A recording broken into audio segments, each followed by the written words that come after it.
मेरी मासी बहुत सुंदर और जवान थी। उसकी उम्र करीब 35 साल रही होगी, लेकिन उसे देखकर कोई यह नहीं कह सकता था कि वह 35 साल की है। मेरे माता पिता के निधन के बाद मैं अपनी मासी के घर रहने चला गया। उस समय मेरी उम्र 18 साल थी और मैंने हाल ही में 12वीं का एग्जाम दिया था। एक दिन रात में ऐसा हुआ यूं कि मासी ने मुझे अपने कमरे में बुलाया। उस दिन मेरे मौसा घर पर नहीं थे। तब मासी ने मुझसे कहा, मुझे अकेले सोने में बहुत डर लगता है। ऐसा कहकर उसने मुझे अपने कमरे में सुला लिया। और नमस्ते दोस्तों, आज की इस कहानी में आपका स्वागत है। मेरा नाम संदीप है और आज मैं आपके लिए एक जबरदस्त कहानी लेकर आया हूं, जिसे सुनकर आपको जरूर आनंद आएगा। यह कहानी मेरी मासी और मेरे बीच की है, तो चलिए कहानी शुरू करते हैं। दोस्तों, मेरे माता पिता के गुजरने के बाद मेरी जिंदगी पूरी तरह बदल गई। मेरे दादा दादी भी बहुत पहले ही इस दुनिया से जा चुके थे और अब कोई भी रिश्तेदार मुझे अपने पास रखने को तैयार नहीं था। उस समय मेरी उम्र 18 साल थी। जब मेरे माता पिता का अंतिम संस्कार हुआ, तब मेरे सारे रिश्तेदार मुझे अकेला छोड़कर चले गए। मुझे समझ नहीं आ रहा था कि अब मैं क्या करूं। तभी मेरी मासी ने फैसला किया कि वह मुझे अपने घर ले जाएगी। उसने कहा, तू मेरी बहन की आखिरी निशानी है, मैं तुझे अकेला नहीं छोड़ सकती। लेकिन मेरे मौसा को यह पसंद नहीं आया। वह गुस्से में बोले, मैं इसका पालन पोषण नहीं कर सकता, इसे किसी अनाथालय भेज देना ही ठीक रहेगा। यह सुनकर मुझे बहुत बुरा लगा, क्योंकि अब मेरा भविष्य मेरे हाथ में नहीं था, बल्कि दूसरों के फैसलों पर निर्भर था। मगर मासी ने हाथ जोड़कर मौसा से कहा, आप इसे अकेला कैसे छोड़ सकते हैं? संदीप पहले ही बहुत दुख झेल चुका है। लेकिन मौसा तब भी मुझे अपने साथ ले जाने के लिए तैयार नहीं थे। उन्होंने कहा, सुजाता, तुम्हें तो पता ही है कि मेरी सैलरी बहुत कम है, उसमें घर चलाना भी मेरे लिए बहुत मुश्किल हो रहा है और अब मैं इसकी जिम्मेदारी कैसा ले सकता हूँ। तब मासी ने कहा, हम इसके घर को किराए पर लगा देंगे और भाई साहब की दुकान भी किराए पर दे देंगे। इससे संदीप की परवरिश में आपार कोई बोझ नहीं पड़ेगा। तब मौसा ने कोई जवाब नहीं दिया, बस सिर हिलाकर हाँ कह दिया। लेकिन उनके चेहरे से साफ लग रहा था कि वह अभी भी खुश नहीं थे। आखिरकार मैं मासी के साथ उनके घर आ गया। अब मासी मेरी बहुत देखभाल करने लगी, लेकिन वह मेरी देखभाल सिर्फ इसलिए कर रही थी ताकि उसकी ज़रूरतें पूरी हो सकें। ऐसा मैंने कभी सोचा भी नहीं था। वैसे मासी का घर 4 कमरों का था। उसमें से एक कमरा मुझे दे दिया गया, जो बहुत छोटा था। उसमें सिर्फ एक सिंगल बेड और एक अलमारी थी। मेरा माता पिता का घर और दुकान मासी और मौसा ने किराए पर दे दिया था। उसी पैसे से उन्होंने मेरे लिए कपड़े खरीदे और स्कूल में मेरा एडमिशन करा दिया। अब मैं ग्रेजुएशन की पहले सेमेस्टर में था, लेकिन मेरा मन पढ़ाई में बिल्कुल नहीं लगता था। कॉलेज में भी मन नहीं लगता था। हर समय माँ पिताजी की याद आती थी। तब मैं अक्सर अकेला रहता और किसी से ज्यादा बात भी नहीं करता। एक दिन मैं अपने कमरे में बैठा माँ पापा को याद करके रो रहा था। तभी मासी अंदर आई। उसने मुझे रोते हुए देखा और मुझे अपने पास खींच लिया। फिर मासी ने मुझे समझाने की कोशिश की। उसने कहा, चिंता मत करो, सब धीरे धीरे ठीक हो जाएगा, तुम्हारा दुख भी कम हो जाएगा। ऐसा कहकर उसने मेरे पीठ पर हाथ फेरना शुरू कर दिया। कुछ देर बाद अचानक मुझे अजीब सा महसूस होने लगा। मेरे पूरे शरीर में एक अजीब सी सनसनी दौड़ गई और मैं डर गया। तब मेरे दिमाग में हजारों सवाल घूम रहे थे। अब क्या होगा? इस स्थिति से कैसे बाहर निकलूं? तभी मासी ने फिर से मेरी पीठ पर हाथ फेरना शुरू कर दिया। तभी मैंने महसूस किया कि उसने नीचे कुछ भी नहीं पहना था। उस समय मौसा घर पर नहीं थे। वैसे भी मौसा को आने में हमेशा देर हो जाती थी, लेकिन उस दिन मैंने हिम्मत करके मासी को खुद से दूर कर दिया। तब मैं मासी की आंखों में देखने से बचने की कोशिश किया, लेकिन तभी उसने मेरे हाथ पकड़ लिया। फिर वह मेरे हाथ पर लगी चोट को देखने लगी, क्योंकि 3 दिन पहले एक छोटा सा हादसा हुआ था, जिससे मेरे हाथ में हल्की चोट आई थी। मासी ने कहा, यह तो बहुत गहरी चोट है, मैं दवा लगा देती हूँ। मगर मासी के इस व्यवहार से मुझे अजीब लगने लगा था। मैंने उसे रोकते हुए कहा, नहीं, मैं खुद दवा लगा लूंगा। उस दिन के बाद से मासी के व्यवहार में बड़ा बदलाव आने लगा। अब वह घर में छोटे और तंग कपड़े पहनकर घूमने लगी। सुबह के काम निपटाकर वह मेरे कमरे में आ जाती और सहारा देने के बहाने कभी मेरे कंधे, कभी मेरी पीठ, तो कभी मेरी कमर पर हाथ फेरने लगती। मैं हर बार उसका हाथ हटा देता, लेकिन वह पीछे नहीं हटती थी। एक दिन उसकी हरकतों से मुझे बहुत गुस्सा आ गया। मैंने साफ कह दिया, मासी मेरी देखभाल करना बंद करो। मैं अब ठीक हूँ और जो कुछ हुआ उसे भूल चुका हूँ। अब मुझे पढ़ाई करनी है, प्लीज मेरे कमरे से बाहर जाओ। तब मेरी बात सुनकर मासी थोड़ी चौंक गई, लेकिन उसने अपना व्यवहार नहीं बदला।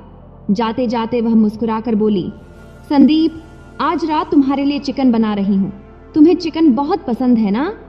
तब मैंने सीधे मना कर दिया और कहा, नहीं मुझे नहीं चाहिए, आप मौसा की आर्थिक स्थिति देखते हुए खाना बनाओ।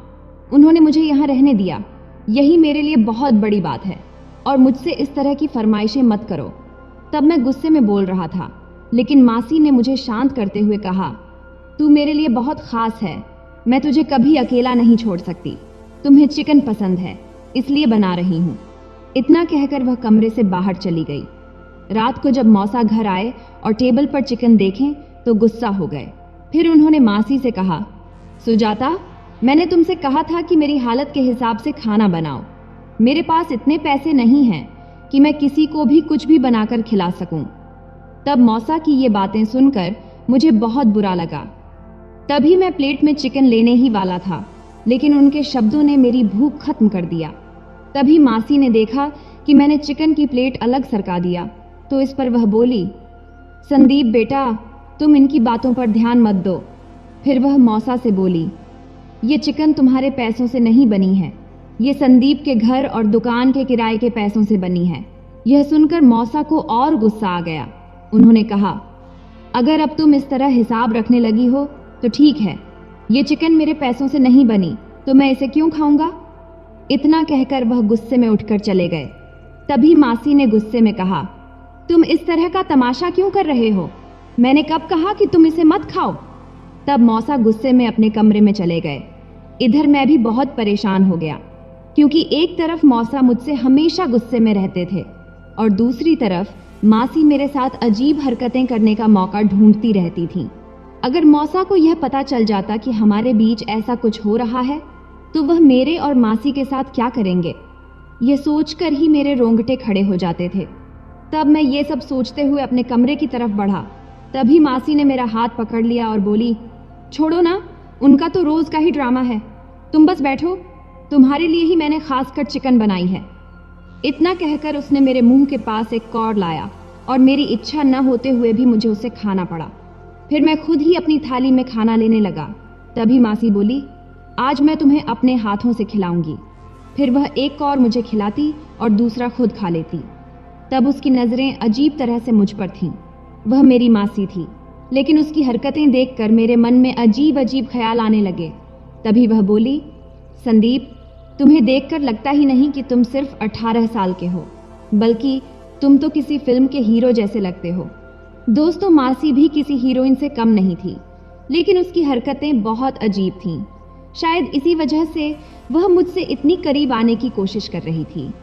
मासी की शादी को 10 साल हो चुके थे, लेकिन अभी तक उनका कोई बच्चा नहीं हुआ था, और शायद इसीलिए वह और मौसा हमेशा झगड़ते रहते थे। जब भी मौसा घर आते तो किसी न किसी बात पर दोनों में बहस हो जाती थी। एक दिन मैं नहाकर वॉशरूम से बाहर निकला और बाल पोंछते हुए अपने कमरे में चला गया। तभी मासी मेरे कमरे में आई और बोली, संदीप नाश्ते में क्या खाओगे? तब मैंने जवाब दिया, मासी जो रोज बनता है वही खा लूंगा। इतना कहकर मैं फिर से तौलिए से अपने गीले बाल पोंछने लगा। तब जल्दी में होने के कारण मैंने तौलिया टेबल पर ही रखा और स्कूल के लिए तैयार होने लगा। तभी मासी मेरे पास आई और बोली, तुम्हें तो अपनी देखभाल करनी भी नहीं आती।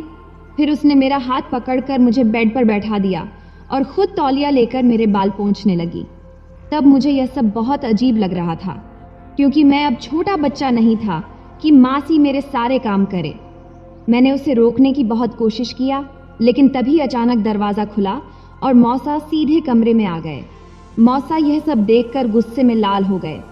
फिर उन्होंने गहरी आवाज में कहा, तुम्हें सिर्फ इसकी ही चिंता है? बाहर आओ और मुझे नाश्ता दो, मुझे देर हो रही है। इतना कहकर मौसा गुस्से में कमरे से बाहर चले गए। तब मैंने तुरंत मासी से कहा, मैं खुद अपना सिर पोंछ सकता हूँ, आप जाइए और मौसा को नाश्ता दीजिए। फिर मैंने मासी के हाथ से तौलिया झटके से लिया और बेड पर फेंक दिया। फिर जल्दी से अपने बाल ठीक किया, स्कूल बैग उठाया और बिना नाश्ता किए घर से निकलने लगा। जैसे ही मैंने दरवाजे से बाहर कदम रखा, मौसा की तेज आवाज सुनाई दी। तेरे दिमाग में गोबर भरा है क्या? संदीप अब छोटा बच्चा नहीं रहा, वह जवान लड़का है और तू बेधड़क उसके कमरे में घुसी चली आती है। मुझे सब समझ में आ रहा है, तुम दोनों क्या कर रहे हो? तब मौसा की इन बातों ने मेरे कदम वहीं रोक दिए। एक पल के लिए तो मैं कुछ समझ ही नहीं पाया। फिर मेरे दिमाग में तरह तरह के ख्याल आने लगे। फिर सोचने लगा कि मेरे साथ ये सब क्या हो रहा है, लेकिन मुझे कुछ भी समझ नहीं आ रहा था और मौसा की बातें मुझे बहुत अजीब लग रही थीं। मैं फिर सोचने लगा कि शायद मौसा गुस्से में यह सब बोल रहे हैं। उस दिन मेरा किसी भी काम में मन नहीं लग रहा था। शाम को जब मैं घर लौटा तो मैंने शांति से बैठकर सोचा और फैसला किया कि मुझे जल्दी से जल्दी अपने पैरों पर खड़ा होकर इस घर से निकल जाना चाहिए। लेकिन जो कुछ उसके बाद हुआ उसने मेरे होश ही उड़ा दिए। रोज रात को मासी मुझे दूध और बादाम देती थी और कहती थी, इसे खाकर सो जाओ, इससे तुम्हारा शरीर तंदुरुस्त रहेगा। तब मैं रोज दूध और बादाम खा लेता था, लेकिन जैसे ही मैं दूध पीता मुझे इतनी गहरी नींद आ जाती कि फिर चाहे कुछ भी हो जाए मुझे होश ही नहीं रहता। सुबह उठने के बाद मुझे बहुत अजीब लगता था, जैसे मैंने कोई भारी काम किया हो। मेरा शरीर बहुत थका हुआ महसूस होता था, लेकिन मैं इसे नज़रअंदाज कर देता था। एक दिन मैं अपने कमरे में पढ़ाई कर रहा था, तभी मासी दूध लेकर आई और बोली, संदीप बेटा लो दूध पी लो। तब मैंने दूध पीने से मना कर दिया। इस पर मासी नाराज हो गई और बोली, ऐसा मत सोचो कि ये दूध तुम्हारे मौसा के पैसों से आया है, ये तुम्हारे पापा के घर और दुकान के किराए से आया है। मैं बस चाहती हूँ कि तुम्हारी सेहत अच्छी रहे। तब मैंने फिर से कहा, नहीं मासी, मैं आज से दूध नहीं पीऊंगा। सच तो यह था कि मौसा की आर्थिक हालत देखकर मुझे दूध लेने का मन ही नहीं करता था, लेकिन असली वजह कुछ और थी। अब धीरे धीरे मुझे समझ आ रहा था कि दूध पीने के बाद मुझे इतनी गहरी नींद क्यों आती थी। अब मासी मेरे बहुत करीब आ गई। उसने हल्के कपड़े पहने थे। फिर उसने मेरी पीठ पर हाथ फेरते हुए कहा, संदीप अगर तुम्हारी तबीयत खराब हो गई तो मैं बर्दाश्त नहीं कर पाऊंगी। तब मुझे बहुत अजीब लग रहा था। मेरे मन में सवाल आ रहा था कि मासी मेरे इतने करीब क्यों आ रही है, आखिर वह मुझसे क्या चाहती है। फिर उसने दूध का गिलास उठाया और जबरदस्ती मेरे मुंह से लगा दिया। तब मेरी इच्छा न होते हुए भी मुझे दूध पीना पड़ा, लेकिन मासी का ऐसा करने के पीछे कोई और ही वजह थी जो मुझे धीरे धीरे समझ आ रही थी। दूध पीने के बाद तुरंत ही मासी कमरे से बाहर चली गई। तब मेरी परीक्षा नजदीक थी, इसलिए मैंने सोचा कि आज रात देर तक जाकर पढ़ाई करूंगा। लेकिन दूध पीने के बाद अचानक मेरा सिर भारी हो गया और मुझे बहुत गहरी नींद आने लगी। तब मैं खुद को जगाए रखने की पूरी कोशिश कर रहा था, लेकिन मुझे झपकी आने लगी और फिर मैं गहरी नींद में चला गया। आधी रात को मुझे ऐसा महसूस हुआ कि कोई मेरे ऊपर बैठा हुआ है। तब मुझे बहुत अच्छा लग रहा था, लेकिन मेरी आंखें नहीं खुल रही थीं। मैं पूरी कोशिश कर रहा था, लेकिन मेरी नींद इतनी गहरी थी कि मेरा शरीर जैसे सुन्न हो गया था। तब मुझे किसी की आवाज भी सुनाई दी, जो या तो किसी बिल्ली की थी या किसी औरत की। मैं कुछ समझ नहीं पाया। सुबह जब मेरी नींद खुली तो मेरा शरीर बहुत थका हुआ महसूस हो रहा था। फिर मैंने बेड पर बैठकर देखा तो कमरे में मेरी किताबें बिखरी पड़ी थीं। तभी मुझे याद आया कि मैं पढ़ते पढ़ते ही सो गया था, लेकिन सुबह मेरी सारी किताबें टेबल पर सही तरीके से रखी हुई थीं। सबसे अजीब बात यह थी कि मेरी चादर दूसरी तरफ पूरी अस्त व्यस्त पड़ी थी, जैसे कोई मेरे साथ वहां सोया था। यह सब देखकर मेरे सिर में चक्कर आने लगे। फिर मैंने अपना सिर पकड़ लिया और वॉशरूम में जाकर ठंडे पानी से अपना चेहरा धोया।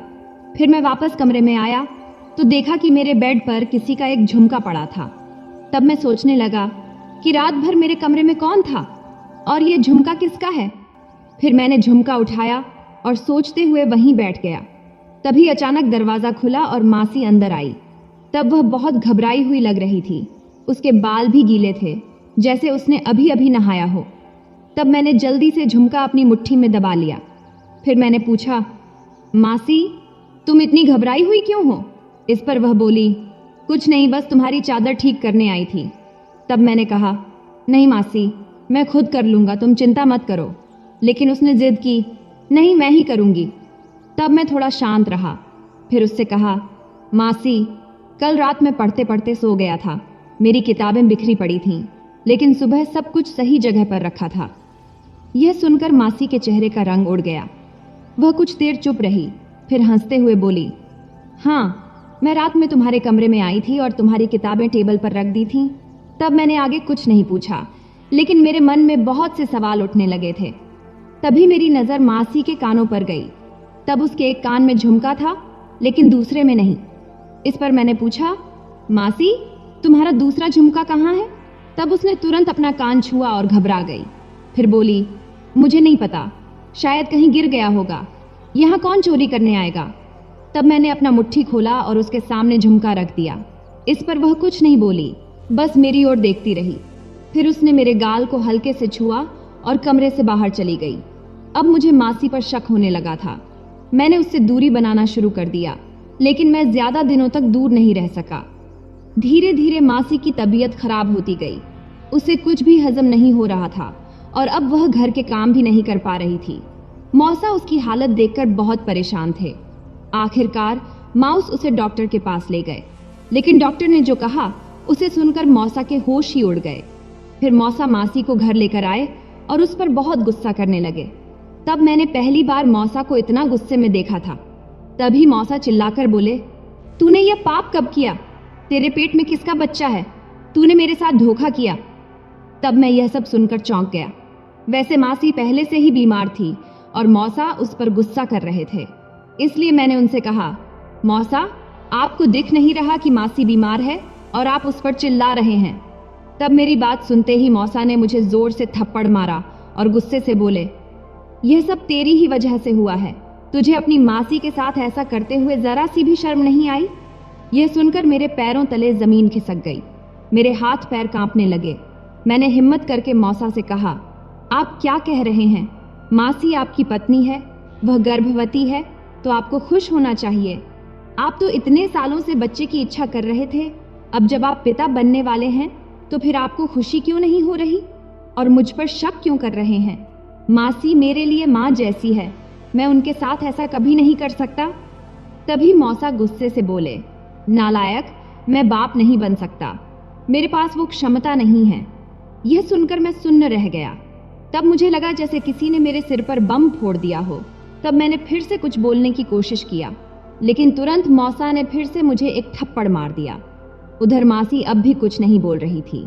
फिर मौसा ने हम दोनों को अपने घर से निकाल दिया और गुस्से में कहा, अब तुम दोनों जहां चाहो जाओ, लेकिन दोबारा कभी मुझे अपना मुंह मत दिखाना। तब मासी बहुत रो रही थी। उसकी तबीयत पहले से ही खराब थी और अब यह सब देखकर वह और ज्यादा कमजोर पड़ने लगी। तब यह वक्त ऐसा नहीं था कि मैं उससे कुछ पूछूं, इसलिए मैं उसे अपने घर ले गया। वहां मैंने किराने की दुकान के मालिक से कहा कि वह तुरंत घर खाली कर दे और फिर मैं और मासी अकेले उस घर में रहने लगे। फिर एक दिन मैंने मासी से कहा, तुम हर रात मुझे दूध देती थी, शायद उसमें कोई दवा मिलाकर, और उसी का फायदा उठाकर तुमने मेरे साथ यह सब किया। अब यह बच्चा तुम्हें अकेले पालना होगा, मैं इसे अपना नाम नहीं दूंगा। उस वक्त मासी ने कोई जवाब नहीं दिया, बस रोती रही।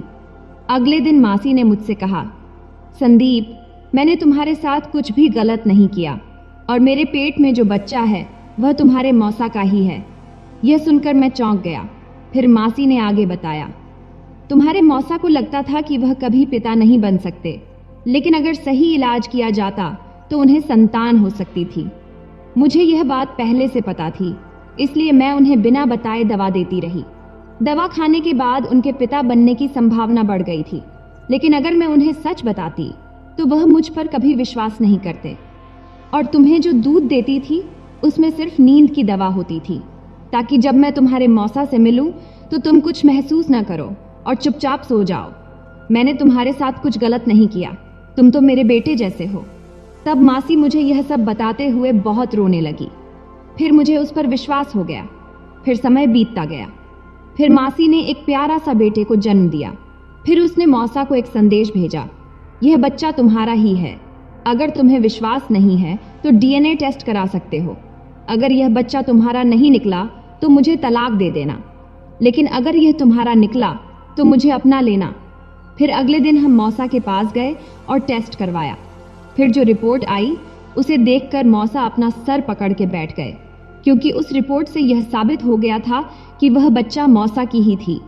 तब मौसा को अपनी गलती का एहसास हुआ। फिर उन्होंने मासी से माफ़ी मांगी और कहा, मुझे माफ़ कर दो सुजाता, मैंने तुम दोनों पर शक करके बहुत बड़ा गुनाह किया है। पिछले 9 महीनों में तुमने बहुत तकलीफें सही हैं, लेकिन अब सब ठीक हो गया है। फिर उन्होंने मुझसे कहा, बेटा अब तुम यहीं रहो और अपनी पढ़ाई पूरी करो। लेकिन तब मैंने एक फैसला कर लिया था। मैंने कहा, मौसा मैं अब यहाँ नहीं रुक सकता, मैं अपना घर और दुकान अच्छे से संभाल सकता हूँ। तब मौसा ने मेरी तरफ देखा और कहा, मैंने कभी तुमसे प्यार से पेश नहीं आया, हमेशा तुम पर गुस्सा करता था, लेकिन फिर भी तुमने अपनी मासी का इतना ख्याल रखा। तब मैंने बस हल्की सी मुस्कान दिया और वहाँ से चला गया। फिर मैंने अपने घर और दुकान को अच्छे से संभालना शुरू कर दिया। तो दोस्तों, यह थी हमारी आज की छोटी सी कहानी। आपको यह कहानी कैसी लगी कमेंट करके ज़रूर बताएं। अगर आपको यह कहानी पसंद आई हो तो इसे लाइक करें और अपने दोस्तों के साथ शेयर करें। आगे भी ऐसी ही रोमांचक कहानियों के लिए हमारे चैनल को सब्सक्राइब करें और बेल आइकन दबाना न भूलें, ताकि आप हमारी कोई भी कहानी मिस न करें। नमस्ते दोस्तों, धन्यवाद। आज की इस कहानी में आपका स्वागत है। मेरा नाम माधुरी है, मेरी उम्र 40 साल है। हमारा साड़ियों का व्यापार है और हमारा खुद का साड़ी का दुकान है। मेरे पति का बहुत पहले निधन हो चुका है। मेरी एक बेटी और एक बेटा हैं जो अमेरिका में रहते हैं, इसलिए मैं अकेली रहती हूँ। वैसे मैं पूरी तरह से अकेली नहीं हूँ। हमारा एक कुत्ता है जो बिल्कुल सफ़ेद है, उसका नाम शेरू है। हमारे यहाँ पहले से ही कुत्ते और बिल्लियाँ पालने का शौक़ रहा है, जो मेरी बच्चों को बहुत पसंद था।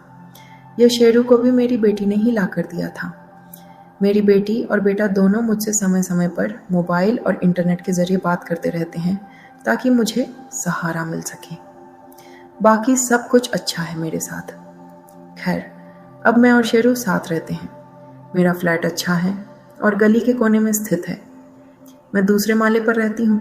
पीछे की तरफ थोड़ा सा खेत भी है। अब थोड़ा और बताती हूँ। मेरी उम्र 40 साल है और मेरी ऊंचाई भी ठीक ठाक है। मैं अक्सर साड़ी पहनती हूँ, लेकिन कभी कभी मैं ड्रेस या सलवार कुर्ता भी पहन लेती हूँ। जब भी मैं बाहर जाती हूँ लोग मुझे देखते हैं। मेरी कुछ सहेलियाँ भी कहती हैं कि माधुरी, इस उम्र में भी तुम कितनी आकर्षक लगती हो। खैर, अब कुछ नया बताती हूँ। मेरे कुत्ते शेरू को मुझसे बहुत लगाव है। जहाँ भी मैं जाती हूँ वह मेरे साथ होता है। यहाँ तक कि साड़ी की दुकान पर भी वह मेरे साथ ही रहता है। जैसे कह सकते हैं, जहाँ मैं होती हूँ वहीं शेरू भी होता है। एक बार मैं बालकनी में शाम 4 बजे चाय पी रही थी। शेरू भी मेरे साथ ही था। नीचे सामने एक खेत था। मैंने झाड़ियों में कुछ हलचल देखी। ध्यान से देखा तो एक कुत्ता और एक कुतिया खेल रहे थे। कुत्ता कुतिया के साथ इधर उधर घूम रहा था। कुछ समय तक ऐसे ही चलता रहा। फिर कुत्ता कुतिया के करीब आया। शेरू भी ध्यान से देख रहा था। वह कभी मेरी ओर देखता तो कभी उस कुत्ते और कुतिया की ओर। उसकी नज़रों में कुछ जिज्ञासा थी। फिर मैं घर के कामों में लग गई। थोड़ी देर में मेरी बेटी का फ़ोन आया। मेरी बेटी की वजह से मैंने इंटरनेट चलाना काफ़ी हद तक सीख लिया है। कभी कभी मैं कुत्तों की देखभाल कैसे करें यह भी देखती हूँ। कुछ दिन ऐसे ही बीत गए। एक दिन मैं इंटरनेट पर देख रही थी कि कुत्तों की देखभाल कैसे करें। अचानक एक पेज खुला जिसमें एक कुत्ता औरत के साथ घूम रहा था। मैंने पहली बार ऐसा कुछ देखा था तो मुझे थोड़ा अजीब लगा। फिर मुझे इसकी आदत हो गई और आते जाते कुत्ता और औरत का यह दृश्य देखती रहती थी। कुछ दिन ऐसे ही निकल गए। आज रविवार था। मैं साड़ी की दुकान से जल्दी घर आ गई थी। कुछ लड़कियां दुकान संभाल लेती हैं, इसलिए मुझे चिंता नहीं थी। आज मैंने जल्दी छुट्टी ली। मैं ज़्यादातर साड़ी ही पहनती हूँ। मैं फिर से बालकनी में शाम 4 बजे ही चाय पी रही थी और शेरू भी मेरे साथ था। नीचे फिर से खेत था और मैंने झाड़ियों में कुछ हलचल देखी। ध्यान से देखा तो वही दृश्य फिर से था। एक कुत्ता और कुतिया खेल रहे थे। शेरू भी ध्यान से देख रहा था। वह कभी मेरी ओर देखता तो कभी उन कुत्तों की ओर। मैंने उससे कहा, शेरू क्या देख रहे हो? अरे वे खेल रहे हैं। शेरू ने अपने मासूम चेहरे के साथ मेरा हाथ पकड़ा और मैंने उसे सहलाया। मैंने सोचा अब घर के काम कर लूँ। फिर बर्तन धोने के लिए मैं बाथरूम में गई। शेरू भी मेरे पीछे पीछे आ गया और सामने बैठ गया। बर्तन धोते धोते मेरी साड़ी और मैं भीगी जा रही थी। तभी मेरे सामने फिर से वही कुत्ता और कुतिया दिखने लगे। वो दृश्य बार बार मेरे सामने आ रहे थे और बाईं ओर कुत्ते का चित्र भी मेरी आंखों के सामने तैरने लगा था। दिन के समय भी मुझे जैसे स्वप्न दिखने लगे थे। अब तो मेरे मन में भी ख्याल आया, क्यों ना मैं भी बाहर अकेले घूमने जाऊं जैसे वो दोनों घूमते हैं। इसमें क्या हर्ज है, एक बार करके तो देखूं। लेकिन एक डर था, अगर शेरू बाहर निकला और कहीं फंस गया तो क्या होगा। फिर भी अब मुझे शांत बैठना मुश्किल हो रहा था। पाव साल का मौसम था, घर में काफ़ी अंधेरा हो गया था। बाहर का गेट और खिड़कियां बंद थीं और अब घर में अचानक किसी के आने का भी सवाल नहीं था। मैंने धुले हुए बर्तन बाथरूम से बाहर लाकर रखी। उसके बाद एक बार फिर मेरी नज़र शेरू पर गई और फिर बालकनी की ओर। पता नहीं क्यों मेरे पैर एक बार फिर बालकनी की तरफ बढ़ गए। मैं बालकनी में गई और पीछे पीछे शेरू भी आ गया, लेकिन फिर से मैं अंदर आ गई। मुझे थोड़ी बेचैनी हो रही थी। मैंने एक कप चाय बनाई और बालकनी में जाकर बैठ गई, ये सोचते हुए कि आज फिर से वही कुत्ता कुतिया दिखेंगे या नहीं। लेकिन आज वह नहीं दिखे। शेरू भी वहीं मेरे साथ था। अब घड़ी में देखा तो 5:10 हो चुके थे। मैं वापस अंदर आई, बालकनी का दरवाज़ा बंद किया और चाय का कप रसोई में रख दिया। फिर अचानक मेरे कदम दोबारा बाथरूम की ओर बढ़ गए। शेरू भी मेरे पीछे पीछे आ रहा था। मैं बाथरूम में गई, थोड़ी देर पार्टी पर बैठी रही। बाथरूम के बाहर शेरू बैठा मुझे देख रहा था। मैं भी थोड़ी देर वहीं बैठी रही। फिर शेरू मेरे पास आया और हम दोनों थोड़ी देर खेलने लगे। मैं भी उसका साथ दे रही थी। हम दोनों पूरी तरह से मस्ती कर रहे थे। थोड़ी देर बाद मैं हॉल में कुर्सी पर टेक लगाकर बैठ गई। फिर अचानक उठकर चाय बनाने चली गई। अब रात के 8 बज चुके थे।